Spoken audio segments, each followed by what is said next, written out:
This next question is from Joanne from Switzerland.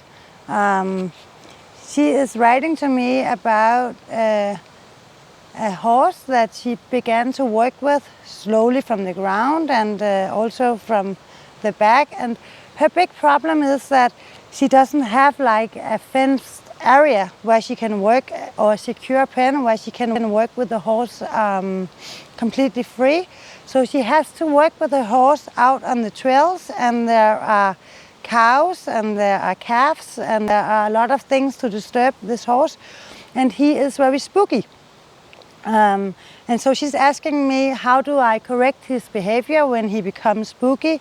And she's also wanting some advice on the bit, because she's saying she's riding him on a snaffle bit, the kindest bit, and she's asking if she can transit that to a bitless bridle and what I will recommend.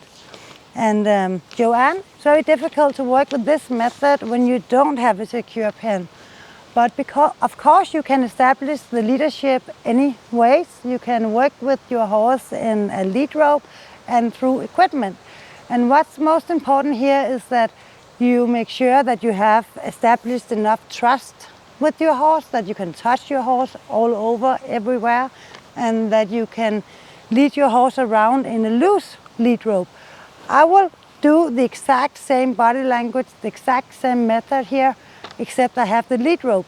I would have the lead rope like hanging loose, not a long loose rope, but short loose rope, so that you can correct it and you can make contact very easily, but so that your horse still sends a feeling of freedom because your rope is loose. Then if your horse is still like acting spooking when you're riding it around these calves and around this area, then your horse is not trained enough yet for you to ride him. So I would say go back to the groundwork and go out and walk your horse through this trail. And then think about everything as training. Your job is to establish leadership and making your horse feeling safe and secure around new things. So you go to your horse, go to a tree and stand with your horse and move the tree and say, yes, and while you do it, while you do the things, introduce him to things that can be dangerous, then praise him. Good boy, you can do it. Maybe make it do a sound like this. Make sounds. Clap, do like this on different things with everything you meet. You need to say that, you need to think that I'm doing environmental training with my horse. Everything I meet, I have to train.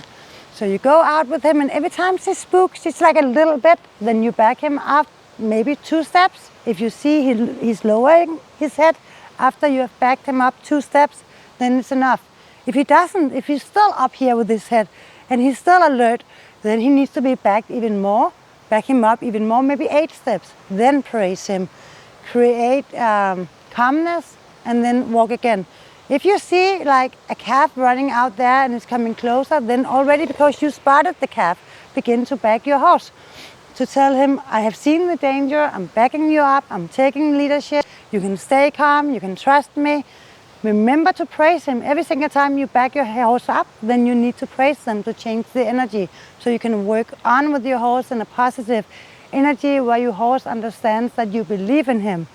And first, when you reach the level where your horse doesn't no longer spook on the cattle, the new things, the environment, then you're ready to ride your horse. And when you begin to ride your horse, then exactly the same things goes from the back. If your horse do like this, loses attention, spooks, then you back him up a few steps from the back, praise him, and loose the reins and walk ahead again. I would definitely recommend for you to let go of the snaffle bit, get a bitless bridle immediately, because in a bitless bridle then you can correct the pattern. You can't really do that in a bit, and your horse really needs help to break the pattern of feeling so insecure. So when you are working with a horse in a bitless bridle, no matter if you're from the ground or working it from the back, then you can yell a little bit. You can do like this in the lead rope. back it up. Every time he spooks, then back it up. And when you're from the back, then you can say your horse spooks, you can do like this. No, back up. You can immediately like give your horse a little shock from the nose, make him put his attention back to you, and then correct the pattern. It has to be an instant reaction to the fact that he spooks. Then you stop him, back him up, release the pressure from the reins, praise him, show him, now I've been leaving you, until he spooks again. Then you back him up, okay? You are the leader horse here, and you have to tell your horse, I'm taking care of you. You don't need to spook. Every time you spook, I'll do the same thing. My reaction is back you up a few steps, praise you, let go of the pressure, and go against go out in the environment again. This way you should break the pattern. But if you do this in a snaffle bit, then you are likely to create pain in your horse's mouth. You cannot do this as hard. Then your movements has to be much slower, much more calm, and then you don't create the same reaction in your horse.